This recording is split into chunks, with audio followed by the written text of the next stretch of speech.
3, 2, 1. Bienvenidos a Mouse Me. Soy Raúl y a diferencia de lo habitual, hoy Pedro va a ser el que responda a las preguntas y voy a responder justamente las preguntas que vosotros nos habéis dejado en redes en referencia a qué libros han marcado a Pedro y qué libros os pueden ayudar a vosotros. Pedro nos ha hecho un listado de 12 libros y nos va a comentar cuáles son. Claro, quiero dejar claro que en el mundo del desarrollo personal, los libros forman parte fundamental en nuestro crecimiento y forman parte fundamental en nuestra forma de entender la realidad. Nos pueden ayudar a ampliar la forma que tenemos de percibir el entorno y a ver cositas donde antes no las veíamos, a ver oportunidades donde antes no las veíamos. Por este motivo, he dedicado un buen rato a seleccionar en mi biblioteca libros de no ficción. Porque obviamente, como a cualquier persona que esté escuchando esto, he leído muchísimos libros de ficción, muchísimas novelas, fantasía, pues con Crónicas de Dragonlance, El Señor de los Anillos, El Silmarillion y bueno, pues un Juego de Tronos y muchísimos más que me han ayudado mucho en mi crecimiento personal. Pero considero que lo que más van a buscar las personas que escuchen esto son libros de no ficción. Dentro de los libros de no ficción, quiero hacer una diferencia entre los libros de finanzas, economías, que nos van a ayudar a mejorar nuestra relación con el dinero, los libros de divulgación, que son libros que nos van a ayudar, por ejemplo, a mejorar sobre nutrición, mejorar sobre ciencia del deporte, mejorar ampliando técnicas de respiración entendimientos como lenguaje no verbal, posturas y todas estas técnicas. Y libros de desarrollo personal, filosofía, autoayuda, que son muchas veces los que nos ayudan a ampliar la perspectiva y a cambiar muchas creencias que tenemos sobre la forma en la que hemos sido educados, ¿no? Al final tenemos una educación muy lineal y los libros pues, nos ayudan también a mejorar y a ver oportunidades donde antes no las veíamos. Entonces sí que he creado una lista de 12 libros y hoy voy a traer el primero. El primero es un libro que normalmente las personas se lo toman como a lo literal o incluso consideran que no tiene utilidad en su vida, ¿no? O consideran que es un libro sobre todo para el ámbito que está escrito, que es el arte de la guerra, ¿no? Y muchas personas consideran pues que la guerra es algo que es ajena a ellos. Y para mí nada más lejos. La guerra está presente en todos los ámbitos de la vida y parafraseando a Marco Aurelio, la vida se parece más al arte de la lucha que a la danza. Y estoy totalmente de acuerdo, ¿no? Por eso me he tomado la libertad de resumir este libro en 12 conceptos. He creado 12 puntos para trasladar muchos conceptos que comparte este libro, para mí, pues muy valiosos y que creo que van a aterrizarlos de una forma sencilla para todas las personas que, como tú me comentabas al principio, pues lo entendían de una forma muy literal. Pues la verdad es que a mí personalmente me pasa, yo lo tomo muy literal y no sé mucho de los puntos cómo aplicarlos al día a día. Así que si te parece podemos pasar al primer punto. Ujú. Vale, bueno, lo primero también quiero darte las gracias a ti, que sé que siempre junto con Edu estás detrás de las cámaras y te has tomado este acto de exposición, que sé que no te gusta mucho, pero también sé que te viene muy bien. Así que esto te va a fortalecer en el arte de la guerra. El primer punto es entender que la mejor victoria es la que se hace sin necesidad de combatir. Pues lo supremo en el arte de la guerra consiste en someter al enemigo sin darle batalla. ¿Tú qué entiendes con esto? A ver, entiendo que pues hay que derrotar al enemigo utilizando menos esfuerzos posibles, ¿no? Ujú. Eso es. Y que la victoria no debemos entenderla siempre como algo que se hace con violencia. Esto lo veremos más adelante con el libro de Cómo ganar amigos e influir en las personas. Y también Abraham Lincoln decía que él destruía a sus enemigos convirtiéndolos en amigos. Por tanto, a veces debemos entender que una victoria no es tanto el hecho de aplastar a una persona, sino hacer que esa persona se convierta en un aliado. Esto es una cosa que se hace en distintos puntos de este arte de la guerra que a mí personalmente me gusta mucho porque acaba ya no como comentábamos, gastando tu energía en derrotar a alguien, sino mejorando tu energía ganando un aliado. Esto es un libro que muchas veces en el ámbito del desarrollo personal se utiliza, pero también se utiliza muchísimo en el ámbito de los negocios. Los negocios, cuando se habla muchas veces de los tiburones, de estas personas que son grandes empresarios y todo el rollo, dominan el arte de la guerra. Saben dónde van a poner su energía, saben dónde no van a poner su energía. Saben que no es lo mismo una negociación que cuesta muchísimo esfuerzo, que dedica muchísima energía, que te obliga a llevar a ciertos empleados en ciertos puntos, que una negociación que se obtiene sin apenas ese esfuerzo y sin apenas ese desgaste tanto de energía como económico como de tiempo, ¿no? Por tanto, este punto nos ayuda a recordar que no se trata de volverte más poderoso luchando, sino más poderoso a través de tu mente. Y es un punto que también desarrollaremos más adelante. Vale. El punto número 2. Si utilizas al enemigo para derrotar al enemigo, serás poderoso en cualquier lugar a donde vayas. La oportunidad de asegurarnos contra la derrota está en nuestras manos. Pero la oportunidad de derrotar al enemigo la provee él mismo. Los buenos guerreros hacen que los adversarios vengan a ellos y de ningún modo se dejan atraer fuera de su fortaleza. Llévalos a un punto del que no puedan salir y morirán antes de poder escapar. Sin embargo, no presiones a un enemigo desesperado, pues un animal agotado seguirá luchando, pues esta es una ley de la naturaleza. Uno de los puntos que debemos sacar de aquí es que nadie nos puede derrotar. Nadie nos puede derrotar. La derrota únicamente nace porque nosotros hemos hecho algo para provocarla. Y esto es una cosa que yo quiero que las personas entiendan. No he puesto muchísimos puntos de este libro, que tiene cientos de puntos, he escogido únicamente 12, porque quiero que se queden muy claros ciertos conceptos. Y uno de ellos es que nadie nos puede derrotar si nosotros no lo permitimos. De la misma manera que la única forma que tenemos de derrotar al enemigo va a estar provocada por un descuido suyo. Y esto es una cosa que no nos debemos llevar a la ligera.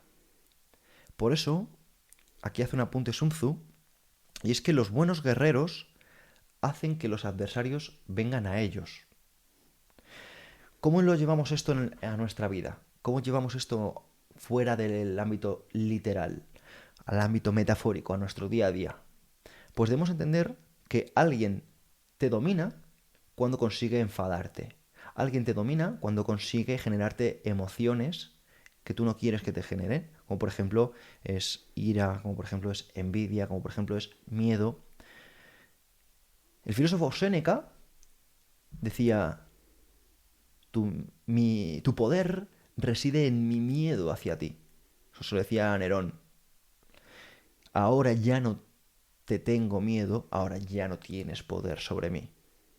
Entonces, el punto es que nosotros debemos entender que nosotros provocamos que una persona nos domine, que nosotros provocamos que una persona nos manipule. ¿Y por qué este punto es tan importante? Porque debemos verlo esto en el ámbito en el que nos movemos, que es, por ejemplo, el ámbito del marketing. Todos los días estamos sometidos a un montón de estímulos. ¿Qué significa un montón de estímulos? Pues gente que quiere que compremos algo, gente que quiere llamar nuestra atención, gente que quiere que hagamos determinada tarea. Pero si nosotros no salimos de nuestra fortaleza, no vamos a hacer nada que no queramos. En el mundo en el que vivimos también hay mucha coacción. Coacción significa que puede suceder algo que nos lleve a una situación que nosotros no queramos. ¿Entiendes la importancia de entender esto de forma metafórica y no literal? Uh-huh. Sí, lo entiendo. ¿Algún punto que quieras añadir? A ver, a mí, como te he comentado, yo todo esto pues lo suelo asociar más con lo literal, ya que es lo que más me gusta entender, y yo pienso en, por ejemplo, cosas que han ocurrido en la guerra de verdad, cuando tú me hablas de todo esto, y luego lo veo en el día, en plan, como lo estás comentando, y es verdad que en ambos es algo muy parecido. A mí el punto que más me llama la atención de este es cuando dice que no hay que acosar a un enemigo que está, no me acuerdo muy bien, si lo puedes Contra repetir, la pared. contra la pared. Ujú. Y me hace pensar en una cosa que leí hace poco.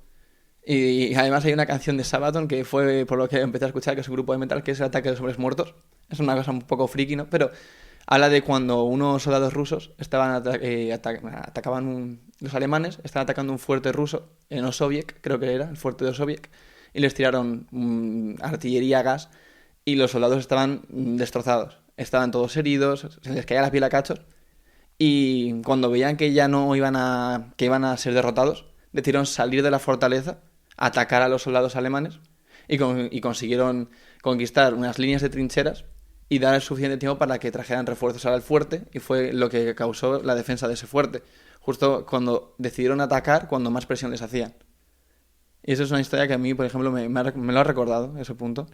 Vale, pues yo agradezco que hagas este apunte porque esto va muy de la mano al miedo a la muerte. Al final, si tú no dejas a una persona una salida, esa persona va a ver la muerte y va a tener dos opciones. Morir desde sentirse una rata acorralada a morir diciendo no tengo nada que perder. Entonces, al enemigo, Sun Tzu siempre le recomienda dejarle una salida. Porque de esa forma vas a dividir sus fuerzas. Vas a dividir sus fuerzas entre los que van a salir huyendo por miedo a salvar su vida y los que van a querer seguir combatiendo. Entonces, un error de lo que tú estás comentando es que los alemanes no dejaron una salida para dispersar las tropas enemigas. Y de esa forma, al no tener ninguna salida, los rusos dijeron, pues para morir como ratas, morimos combatiendo. Y de esa forma, fíjate cómo ganaron esas líneas que estás comentando. Así que evidentemente el arte de la guerra al final nos hace ver que no debemos presionar a alguien que tiene situaciones desesperadas. Porque cuando una persona está con unas situaciones desesperadas, empieza a ver una realidad que solo se puede ver en esas circunstancias. El punto número 3 es que un ejército debemos verlo como un cuerpo. Un líder lidera con el ejemplo, no por la fuerza. Mira por sus soldados. Y mira por tus soldados como miras por un recién nacido. Así estarán dispuestos a seguirte hasta los valles más profundos. Cuida a tus soldados como cuidas de tus queridos hijos y morirán gustosamente contigo. Y quiero recalcar que dicen, morirán gustosamente contigo, no por ti. Si envías refuerzos a todas partes, serás débil en todas partes. Puntos de este concepto es que debemos entender a un ejército como un cuerpo. Entonces, el general es la cabeza y el resto del ejército son las manos, los pies, el corazón. Todas las partes son importantes. Todas las partes tienen su función. Y en el momento que tú no las tratas así, ellas dejarán de responderte en consecuencia. Otro de los puntos que debemos entender aquí es que no podemos llegar a todos lados. Que mucho abarca, poco aprieta. Y fíjate, hay una de las leyes más importantes que debemos entender es divide y vencerás. Por tanto, nosotros no podemos atacar a todos los puntos a la vez. Como buenos generales debemos ir paso por paso. Fíjate, Alejandro Magno, que tú conoces muy bien, quería llegar a Asia. Y para llegar a Asia, lo primero que hizo no fue atacar a Persia. Lo primero que hizo fue atacar a Egipto. ¿Por qué quiso atacar a Egipto? ¿Por qué dedicó toda su energía a Egipto? Eso podría, digamos, dividir su fuerza, gastar su energía. Bueno, pues lo que hizo más sencillamente es debilitar la fuente que daba de comer a Persia. Entonces, Egipto lo que hacía era enviar un montón de trigo a Persia. Entonces lo que hizo Alejandro fue utilizar toda su energía para ir a Egipto, dominó Egipto, y una vez que tenía ese control y que Persia estaba debilitada porque dejaba de llegar energía hacia él, sea, estaba atacando sin querer de forma colateral el estómago de Persia, ya se pudo después ir a atacar a Persia y posteriormente ya irse a la India. Pero no dividió sus fuerzas, no dijo voy a atacar aquí, voy a atacar allí, voy a atacar allí, sino que dedicó una estrategia a largo plazo. Ujú.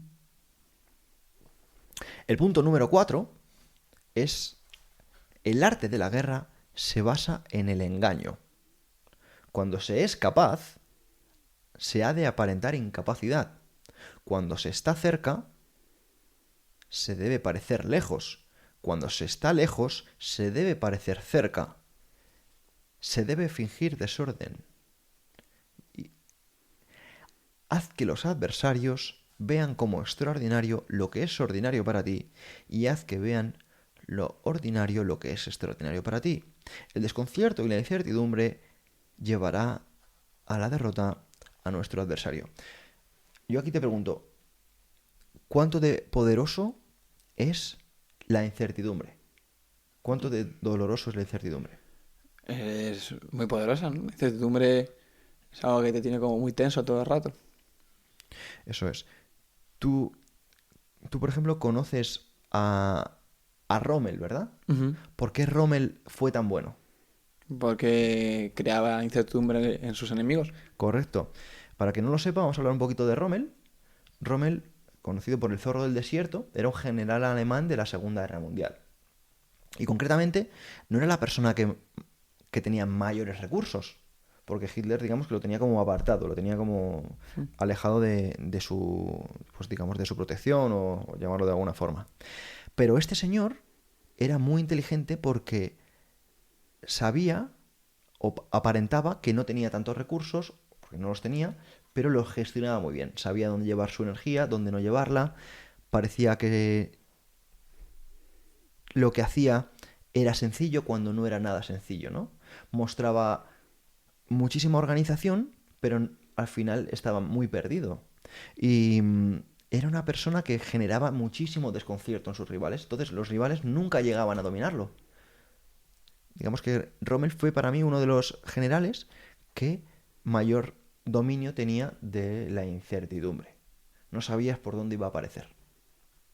Y eso, muchas veces nosotros debemos entender que es la diferencia. A mí me gusta llevar las cosas también, por ejemplo, en el ámbito de la seducción. ¿Qué es lo que hace que una persona nos atraiga más o nos atraiga menos? También la incertidumbre. Esto es una cosa que a mí me parece muy curiosa en lo que es la naturaleza humana. Esto lo explica también Robert Greene en su libro El arte de la seducción. Pero una de las cosas que más me llama la atención es que cuando vemos todo certezas y cuando sabemos lo que va a pasar y qué van a decir y cómo nos van a tratar y los puntos siguientes muy claros, dejamos de sentirnos atraídos porque nos produce aburrimiento. Y en cambio, cuando no sabemos qué va a pasar, no sabemos lo que va a suceder, los siguientes pasos no están bien marcados, tenemos como una tensión. Obviamente, debemos entender que si esa tensión no se sabe manejar, va a generar también el efecto contrario. Por eso debemos ser muy hábiles en qué punto generamos la incertidumbre, porque si no, al final pasa que se tira la bomba y se acaba con la incertidumbre de esa forma, ¿no? Así que no sé si quieres comentar tú alguna cosa del arte del engaño. Ahora mismo no se me ocurre mucho más. A lo mejor, tal vez, para mí un general que también me representa muy bien el tema de la incertidumbre o mostrar que está en un sitio cuando realmente no está, puede ser, para mi opinión, Napoleón en su etapa la primera etapa de Napoleón, la campaña de Italia, donde, pues, al igual que Rommel no tenía muchos recursos, fue un frente más olvidado, ya que, pues, en ese momento Francia estaba luchando en lo que sería el frente del Rin contra, pues, los austriacos, los ingleses, los rusos. Todo esto fue después de la Revolución Francesa, entonces Francia no tenía muchos recursos. Y los austriacos, pues, estaban también avanzando por el norte de Italia hacia Francia. Y en esos combates, Napoleón no tenía ni los hombres, ni siquiera los hombres tenían la disciplina necesaria, y mucho menos los recursos. Entonces lo que solía hacer era, pues, dividir su ejército en pequeños cuerpos de ejército, con los que avanzaba por diferentes caminos y que cada uno actuaba como un punto de contacto con el enemigo, ¿no? Entonces, normalmente los austríacos en esa etapa veían un ejército de Francia y lo atacaban, y al instante Napoleón concentraba otra vez todos sus recursos en ese conflicto. Y así fue ganando batalla tras batalla hasta llegar pues a lo que fueron los asedios de las ciudades principales como Mantua, donde a lo mejor rodeaba un ejército austríaco gigante en un fuerte y mientras tanto se dedicaba a asaltar pequeños pueblos con ese ejército y siempre como que parecía que su ejército estaba asediando esa ciudad, pero realmente su ejército seguía avanzando. Y así fue como realmente Napoleón ganó su fama, ¿no?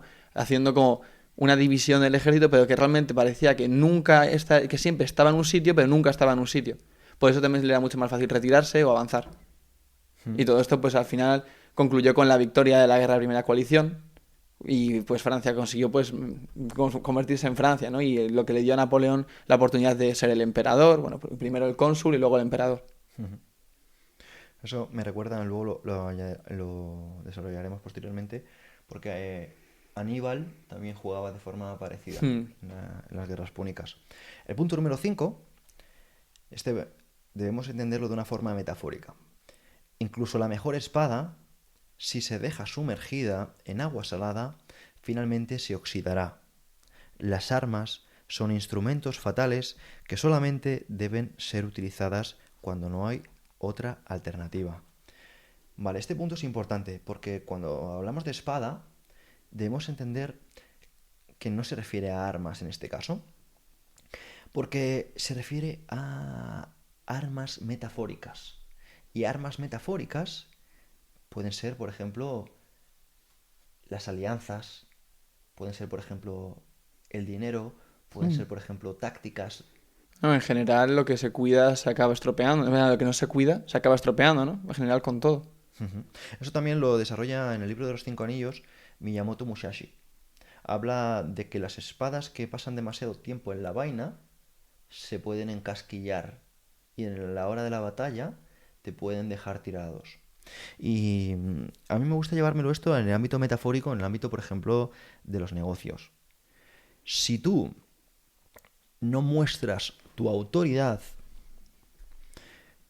de una forma constante en las pequeñas cosas, puede que en el momento de la verdad te dejen tirado. Y es por eso, por ejemplo, que en el mundo militar, en el ejército, las personas, si te das cuenta, hacen un montón de tareas constantemente. Vamos a marchar, una instrucción, vamos a hacer una marcha, vamos a limpiar las letrinas, vamos a limpiar el cuartel, constantemente, aunque no haga falta. Vamos a levantarnos a esta hora, vamos a volver a marchar. Y dices, wow, otra Está vez. preparado siempre. Eso es, no dejamos que las cosas estén paradas. ¿Por qué? ¿Por qué se abusa de esto? Se abusa porque si no dejamos claro la importancia del mando, de las jerarquías, si no las ponemos a prueba, puede que nos fallen. Pero si nosotros acostumbramos a estas armas, a estas espadas, a usarse y las mantenemos afiladas, es mucho más probable que no nos fallen en la hora de la verdad, ¿no? Obviamente, por eso este punto es el 5 y nos alejamos del punto 3, ¿no? El punto 3 es entender siempre que aunque haya mucho mando y mucha autoridad, siempre se debe tratar a las tropas o a las personas con las que colabores con muchísimo respeto y con muchísima empatía. O sea, no es mandar por mandar, porque al final también estás, si no, socavando tu propia autoridad, esto no te estás metiendo en la tumba. Y por otra parte, también dicen que no te pases con las armas porque también, si te pasas, pueden perder su utilidad. Si utilizas algo con mucha frecuencia, por ejemplo, una arma que pueda parecer muy poderosa, lo que estás dando a tu enemigo es mucha información de las consecuencias y los estragos de ese arma y por tanto le estás dando mucha información sobre cómo protegerse de eso. Por tanto, no utilices en demasía tus recursos, no utilices en demasía tu dinero, no utilices en demasía tu alianza, porque estás enseñando tus cartas. Estás enseñando tus cartas y estás dando mucha información para que las personas se protejan de ti. Por eso a mí me gusta mucho el arte de la guerra, porque considero que si queremos estar protegidos en nuestros negocios, por ejemplo, en nuestras relaciones o en ciertas cosas, debemos dominar esto de una forma metafórica. Hmm. El punto número 6 es mi favorito, porque yo personalmente lo aplico en muchísimas cosas. Y es: estrategia sin táctica es el más lento camino hacia la victoria. Las tácticas sin estrategia es el ruido antes de la derrota. Todos los hombres pueden ver las tácticas, pero nadie puede ver la estrategia. ¿Qué significa esto? Pues yo creo que las personas... ¿Tú sabes distinguir estrategia de táctica? Ujú. Bueno, pues explícalo tú. La estrategia es más un plano global, la idea de, por ejemplo, llegar a un objetivo, mientras que la táctica son las acciones que haces para llegar a ese fin. Bueno, una Sí, las estrategia, acciones puntuales. claro, de hecho, no me acuerdo, creo que fue Clausewitz que dijo que las batallas eran el medio para alcanzar para el fin de la guerra, en plan, dando a entender que las batallas no eran la guerra, sino que eran el fin para llegar al objetivo. Ujú. La guerra no es una serie de batallas, la guerra es un fin. Luego ya todas las batallas que libres son decisiones o obstáculos en el camino. Otra cosa que puede ser también, pues, las tácticas es la manera en la que tú decides, como en la guerra, por ejemplo, las tácticas es la manera en la que tú mueves las tropas, mientras que la estrategia es cómo mueves los ejércitos, la comida, cómo vas a administrar el gobierno mientras estás en un conflicto, es más global. Correcto, eso. Mira, has hablado de una cosa muy importante, porque muchas personas consideran que más es mejor y más puede ser el camino a la perdición. Una persona dirá, no, una táctica es hacer, por ejemplo, reclutamientos puntuales y poco a poco voy a tener el ejército más grande. Esto a primera vista puede sonar muy bien, pero un ejército más grande impide la maniobrabilidad. Mm. Si nosotros perdemos maniobrabilidad, estamos siendo más vulnerables a cierto tipo de ataques, ¿no? Esto también pasa en el ámbito de la empresa. Si nosotros tenemos también un ejército más grande, ¿qué requiere un ejército más grande? Más comida, más Más recursos. comida. Yo tengo el ejemplo aquí de mis amigos. Cuando vienen a comer, mi frigorífico se vacía. No quiero imaginar si en lugar de tener los amigos que tengo, si tuviera 100 veces más. O sea, me arruinaría. Para mí no es una táctica inteligente tener más amigos. Yo tengo los amigos que tengo y no quiero tener más, porque me costaría demasiado recurso para el beneficio que me puede dar. Mira, a mí se me viene a la cabeza, si un apunte, que todo esto, volviendo a Napoleón, ya sabes que me gusta mucho hablar de él, su éxito residía en que su ejército era, para la época, todo era no pequeño, pero digamos que tampoco era grande. Y el punto estaba en que no dependía de una línea de suministros.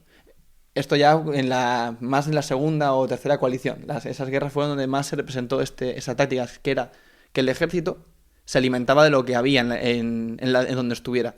No dependía de una línea de suministros que le llevara comida.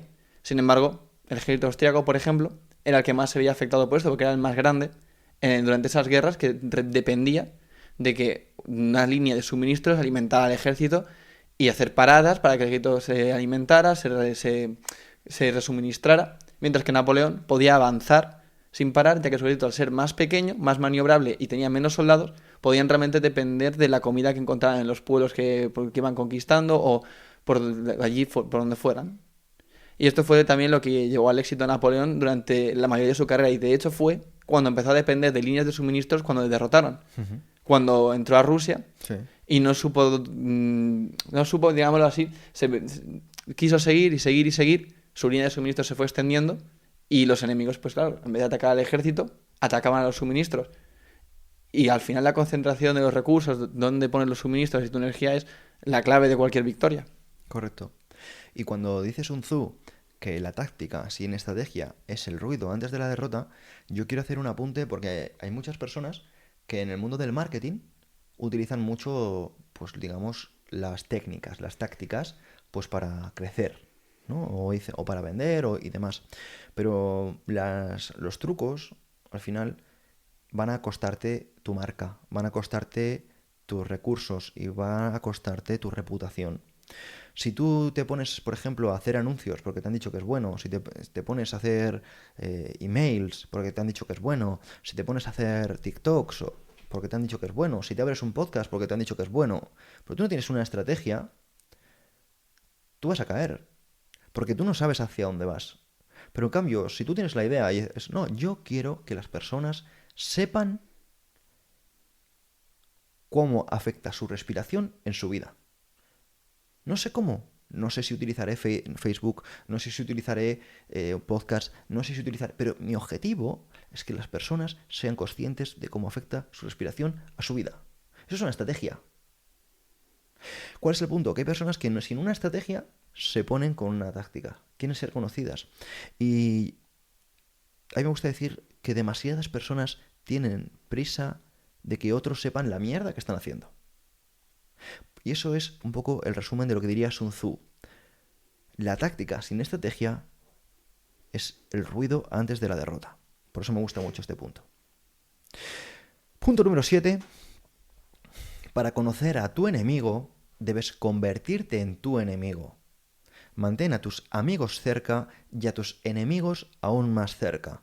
Si quieres fingir cobardía para conocer la estrategia de tu adversario, primero debes ser extremadamente valiente, porque solo entonces puedes actuar como tímido de manera artificial.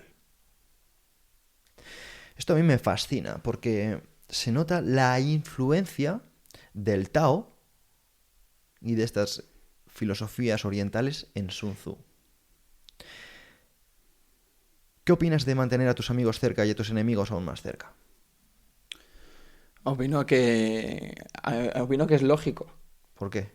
Porque si tú mantienes a un enemigo cerca, lo acabas conociendo, y conocer a quien te puede perjudicar te hace que tú también puedas perjudicarle a él y realmente no llega a haber nunca un conflicto, o si llega a haberlo, tener armas con las que defenderte o atacarle.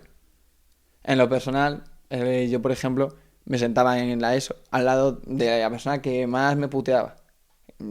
Mira, vamos, todos los días. Y de verle con el móvil o escucharle hablar con sus amigos, me enteraba de sus cosas, de su vida, de sus movidas. Entonces, al final, cuando pasó el curso, cuando una vez que ya no pude más con en plan, la situación, pasó unas cosas y le dije que unas cosas que él sabía que no quería que los demás supieran. Entonces él dejó de meterse conmigo y todo acabó ahí y ya, pues ahí se acabaron los problemas. Y fue justo por mantener a esa persona cerca e interesarme por él. Muchas veces la gente te dice que cuando alguien se ríe de ti o se mete contigo o te perjudica, que pases de él, que le dejes que lo haga, y puede ser útil si tienes la paciencia necesaria para soportar que alguien esté molestándote y realmente tienes la calma y no te perjudica, pues adelante. Pero también una solución es interesarte por las personas que te molesten. A veces tomar la acción o decidir enterarte o saber más sobre tu enemigo es lo que te puede hacer que tu enemigo no sea un enemigo al final, sino simplemente nada. Fíjate, la naturaleza que sabia es. En muchas ocasiones el agua se infiltra en la roca. La roca que muchas veces puede influir, ¿no?, en el curso del río e impedir que llegue al mar. Pero el agua se infiltra dentro de la roca. Y cuando llega el invierno, se congela y parte la roca. Esta idea, ¿no?, de mantener a tus amigos cerca y a tus enemigos aún más cerca es lo que te da una posición de poder. En muchas artes marciales, tú necesitas que tu enemigo se acerque. No tienes ningún tipo de victoria si está lejos, ¿no? Y obviamente esto lo explica Sun Tzu, habla de la importancia de conocer estas debilidades, de conocer esta vulnerabilidad y entender que la única manera de que tenemos de ganar nos la proporciona el propio enemigo, pero si nosotros no conocemos sus vulnerabilidades, no podemos aprovecharla. En el mundo, por ejemplo, de la empresa, si tú quieres prosperar, tiene mucho sentido que tú analices a tu enemigo, que tú te conviertas en tu enemigo y sepas cuáles son sus problemas. Porque tú, conociendo los problemas de tu enemigo, te estás protegiendo para ese tipo de situaciones. Número 8. Grandes resultados pueden ser conseguidos con pequeños esfuerzos. A mí me viene a la mente el principio de Pareto. ¿Tú conoces el principio de Pareto? Sí. Cuéntanos un poquito, ¿qué es esto? El principio de Pareto, creo recordar que era que el 80% de algo te puede dar el 20%. Bueno, voy a ponerlo mejor el ejemplo. Y me suena que era que si tú, por ejemplo, trabajas en tu día, el 80% de tu trabajo puede darte el 20% del beneficio, mientras que a lo mejor ese 20% de trabajo para otra persona puede darle el 80% del beneficio. O algo así, no me acuerdo muy bien. Bueno, vale. La idea la tienes, ¿vale? Pero vamos a entender que Vilfredo Pareto fue un economista italiano que básicamente se descubrió que el 80% de todas las tierras de Italia pertenecían al 20% más rico. Y que el otro 20% de las tierras estaba repartido entre el 80% de la población. O sea, digamos, una distribución asimétrica. Y Sun Tzu, fíjate, ya antes de leer a Pareto, que fueron evidentemente varios milenios después, nos dice que al final los grandes resultados se consiguen con pequeños esfuerzos. Nos dice que con un 20% que hagas vas a obtener el 80%. A mí me gusta también llevarme esto al mundo de la empresa y entender que hay muchos clientes que demandan mucha energía, mucha atención, muchos recursos, mucho esfuerzo para obtener lo mismo que te da a lo mejor un cliente que es más apañado y no requiere tanta energía, tanta atención, tantos recursos. ¿Qué recomienda? ¿Qué se recomienda esto? Pues se recomienda eliminar a todas las personas que requieren un 80% para obtener un 20%. Y que nos quedemos únicamente con el 20% que produce la mayoría de los resultados. Esto es muy difícil porque las personas normalmente no nos hacemos una auditoría. Normalmente no nos ponemos a parar cuánta energía nos cuesta una persona para lo que nos está produciendo. Y a veces tenemos a personas que son, pues, una relación asimétrica en nuestra vida. Que nosotros damos un 80 y recibimos un 20. ¿Y qué es lo que propone Sun Tzu? Pues lo que propone Sun Tzu es que dediquemos nuestra energía a aquello que nos produce grandes resultados con pequeños esfuerzos. Por eso, en el mundo militar hay jerarquías. Porque un general no puede estar con todos los soldados uno por uno. ¿Qué hace un general? Un general está con los oficiales, con los suboficiales, y teniendo a los oficiales y a los suboficiales controlados, digamos lo que eso sería ese pequeño esfuerzo, tiene a todo el ejército controlado. Punto número 9. Domina la guerra mental. Antes hemos hablado del que el arte de la guerra se basa en el engaño, el punto número 4. Pero aquí Sun Tzu nos recomienda dominar la guerra mental. Cuando el enemigo esté relajado, le haces esforzarse. Cuando esté saciado, le haces sentir hambre. Cuando esté asentado, le vas a hacer moverse. Si tu enemigo se toma las cosas con tranquilidad, no le des tregua. Si sus fuerzas están unidas, sepáralas. Sun Tzu era un genio que sabía que debías de atacar donde las personas no estaban preparados, donde no te esperaban. Y una vez más me gustaría volver a personas Aníbal. como Aníbal o como Rommel. Aníbal o Rommel eran personas que lo que hacían era precisamente atacar donde más daño hacían. ¿Qué hacía Aníbal siempre? Tratar de quedarse con los anillos de los cónsules. Tratar de atacar precisamente lo que era la idea. En alguna ocasión, seguro que recuerdas, Aníbal estaba a las puertas de Roma. No porque él quisiera invadir Roma, porque él sabía que era peligroso ponerse en un sitio a la vista donde podían llegar refuerzos de una forma que él no podía controlar. ¿Pero qué quería? Sembrar el miedo, sembrar la incertidumbre, que los romanos tuvieran crisis políticas internas. Porque eso lo que iba a hacer es menoscabar la autoridad interna que luego se iba a trasladar en la pérdida de autoridad de los militares en el propio ejército.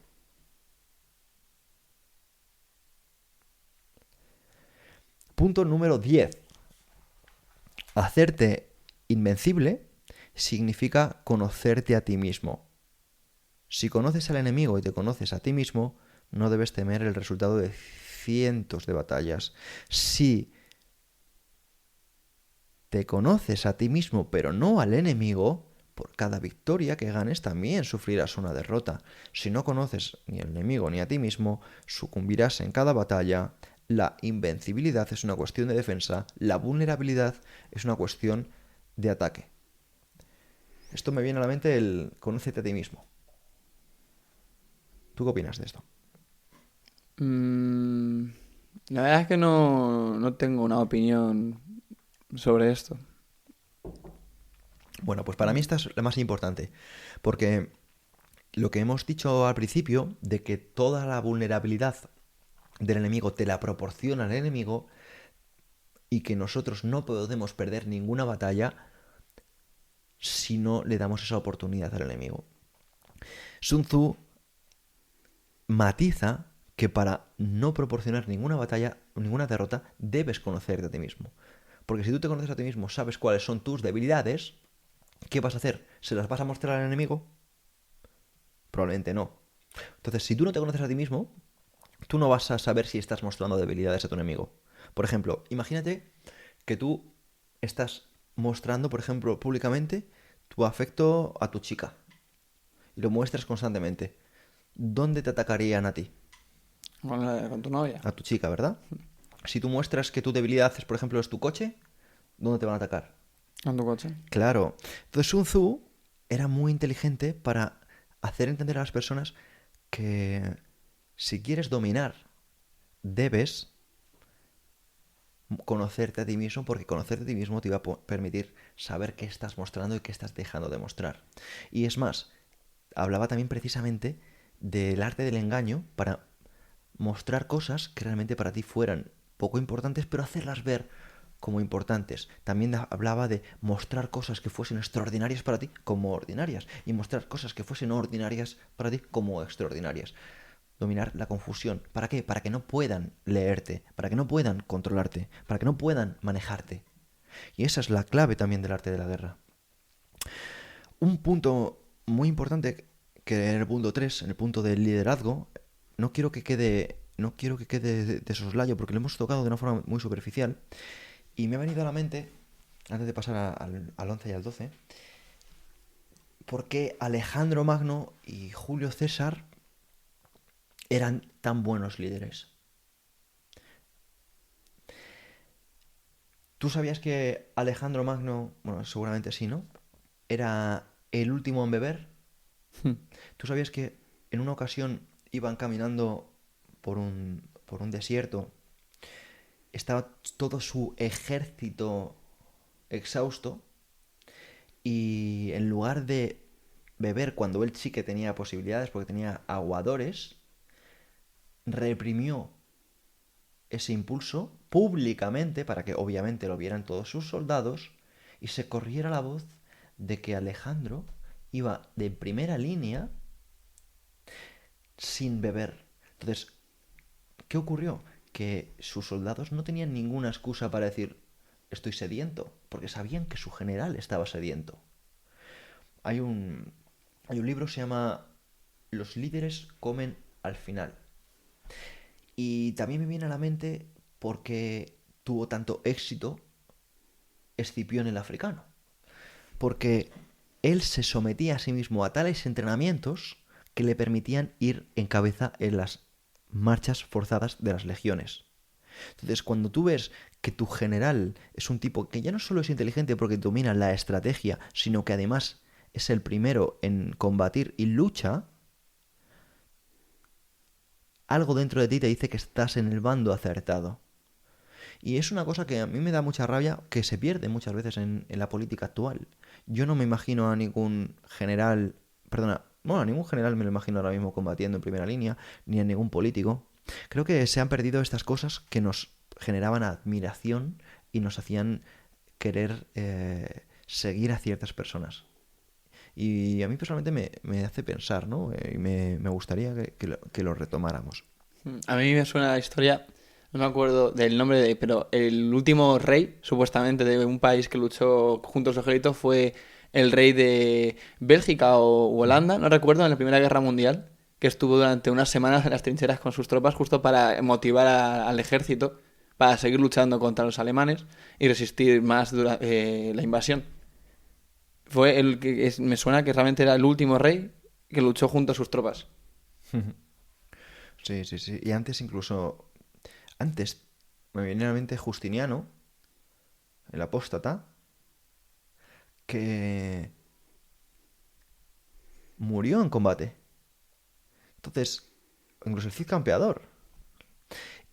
Y cómo eso al final es clave, ¿no? En el liderazgo. O Ricardo Corazón de León.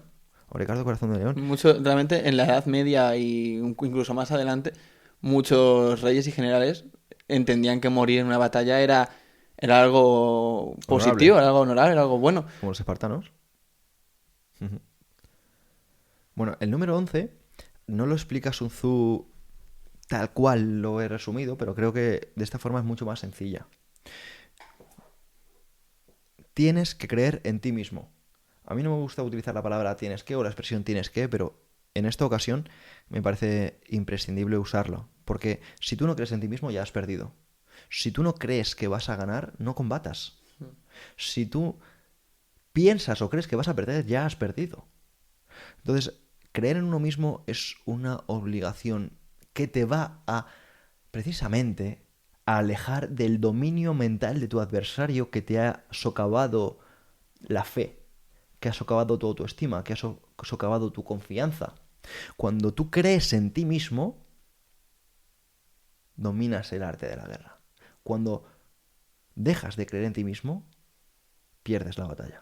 A mí hay un caso, hay una cosa que me encanta, de que estuve también hace poco, me interesé un poco sobre la Guerra Civil Americana, los generales y las estrategias utilizadas. Y hubo un general, o sea, McClellan, era un hombre que tenía un ejército gigante, me suena que de 80.000 hombres, y siempre estaba en la inacción. Le pedían que atacara al ejército confederado, pero él siempre estaba diciendo que no estaba seguro.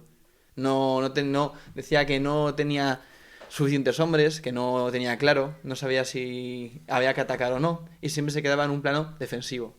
Y ni siquiera defensivo, sino incluso retirándose. Y realmente fue un gran problema para la Unión, ese general, porque en una serie de batallas que pusieron en riesgo la capital de la Unión, ese general no tomó acción. Y cuando decidió por fin, obligado a tomar acción, fue derrotado, porque actuó con miedo. Sin embargo, Grant, la contraparte, todo el mundo le tenía como en baja estima, como consideran un alcohólico, Mm. pero realmente él siempre tomaba acción. Siempre tomaba la acción y siempre iba a la ofensiva. Y no es que sea bueno siempre ir a la ofensiva, pero sí que como general confiaba en sí mismo, creía en sus habilidades y le llevó a la victoria. Y esto pues también, por ejemplo, volviendo a la época más clásica, Aníbal, quiero decir, literalmente cruzó media Europa, cruzó los Pirineos, los Alpes, cruzó todo y confió en sus habilidades para incluso convencer a la gente que vivía en Italia de unirse a su ejército para luchar contra los romanos. O sea, era una confianza plena. De hecho, las dos batallas principales para mí de la Segunda Guerra Púnica fue cuando Aníbal, que llegó al norte de Italia, y los romanos se dividieron entre el este y el oeste de Italia, con unas montañas que hay que se llaman los Apeninos, que dividen Italia en vertical. Y los romanos sabían que Aníbal tenía que pasar por un camino en el que si pasaba, pues los dos ejércitos podían enfrentarse a él, siendo pues el doble, incluso más, porque ya se superaba en número. Sin embargo, Aníbal confiaba tanto en sus habilidades como líder y general, que decidió cruzar unos pantanos gigantes que había Mm. en el oeste de Italia. Perdió muchísimos hombres, de hecho Un ojo, sí. perdió un ojo y se enfrentó a un general romano que era muy agresivo, tenía como también, no más que confianza, yo considero que actuaba por miedo o por querer demostrarle al gobierno Eso- romano que, que él valía. Le derrotó el otro ejército como vio la derrota, se retiró hacia Roma y fue por lo que Aníbal pues consiguió pues eso, estar en las puertas de Roma y generar todo ese miedo en la ciudad. Y ya no solo eso, Aníbal realmente me sorprende mucho porque además, cuando fue acorralado, creo que tenía un ejército de 30.000 hombres, 30.000 treinta contra mil 100.000. 30.000 contra... Y realmente creo que eran 80.000 90.000 que les superaban en infantería y caballería, aún así fue capaz de derrotarles, utilizando estrategias que además son muy riesgosas, ¿no? Como la que utilizó de colocar a las tropas más débiles en el centro y confiar en que aguantaran una embestida Claro, por eso lo hizo, colocó las tropas más débiles en el centro, no por otra para que cosa. echaran para atrás. No, y para que no se retirasen. Porque al final eran las tropas que se habían, como tú has comentado antes, unido durante el proceso. No eran las tropas africanas. Claro, eran las tropas de del norte de Italia. Claro, entonces esas tropas, si veían que la batalla iba perdiendo, se iban a retirar. Pero un africano no se iba a retirar. Entonces, lo que hizo Aníbal fue muy inteligente para realizar la pinza, puso en el medio a las que probablemente se iban a retirar, pero no tenían espacio para retirarse. Entonces, ¿qué pasó? Si no tienes espacio para retirarte, luchas a muerte. Entonces, esas tropas que iban a ir a muerte, lucharon a muerte. Y pudo hacer la pinza para enfrentarse. Pero Mm. has comentado a Aníbal, y yo no quiero terminar este episodio de Arte de la Guerra sin contar una anécdota de Aníbal. De hecho, voy a contar dos anécdotas en una. En una ocasión,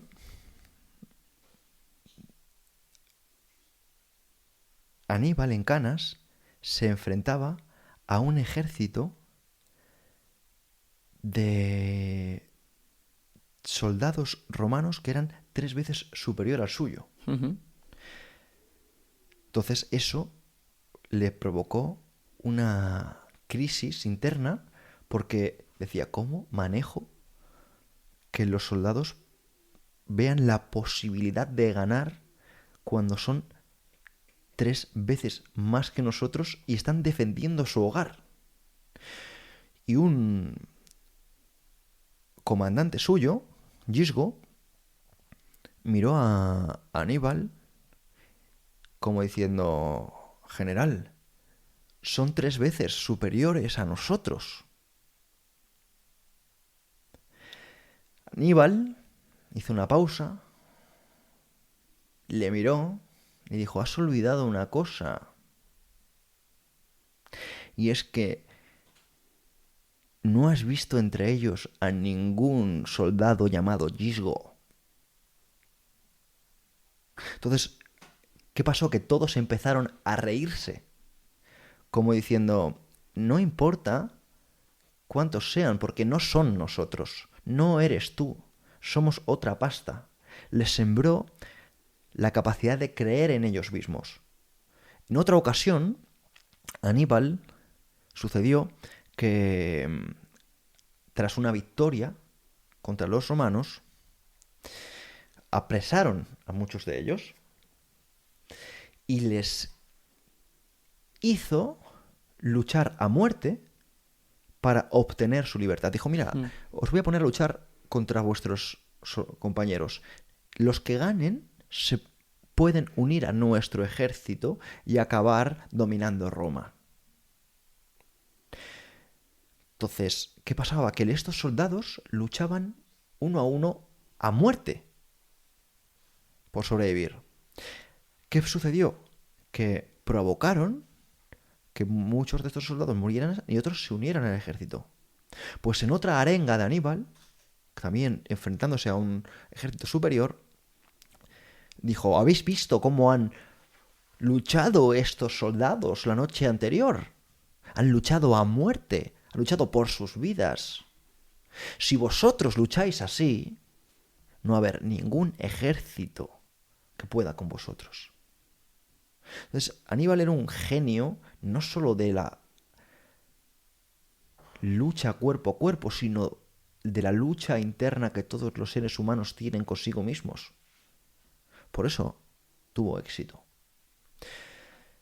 Y para terminar, después de recordar una vez más que debemos creer en nosotros, pues si no hemos perdido, la número 12, las ruedas de la justicia giran lentamente pero giran bien.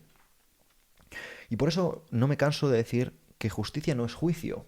Justicia no es lo que está bien o lo que está mal, sino justicia es el orden universal de las cosas.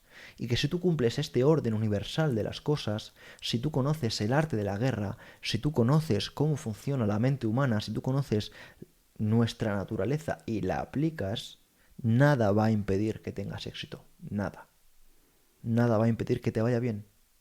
Será imposible que pierdas, aunque te cueste alguna batalla.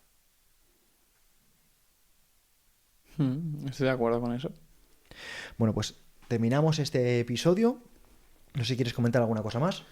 A ver, lo único que comentar es que ha sido raro el primer estar aquí grabando. No me lo esperaba tan... No sé, es como... Son dos cámaras y parece que son 200 personas para mí. Es muy... es raro. Pero la verdad, ha sido interesante. A mí la historia me gusta mucho y ha sido guay, ha sido divertido. Bueno, sé que la historia te gusta mucho, sé que controlas de muchas cositas, que no has querido contar otras porque la exposición te puede un poco. Pero bueno, aquí recuerdo a la audiencia que si les gusta este tipo de podcast y quieren que desarrollemos de igual manera otros libros, pues que depende de ellos, porque al final desarrollar punto por punto, concepto por concepto, libros que son bastante densos, pues requiere esfuerzo y depende muchísimo de que dejéis una manita arriba y todo el rollo, ¿vale? No queremos ser pesados, nos vemos en la próxima.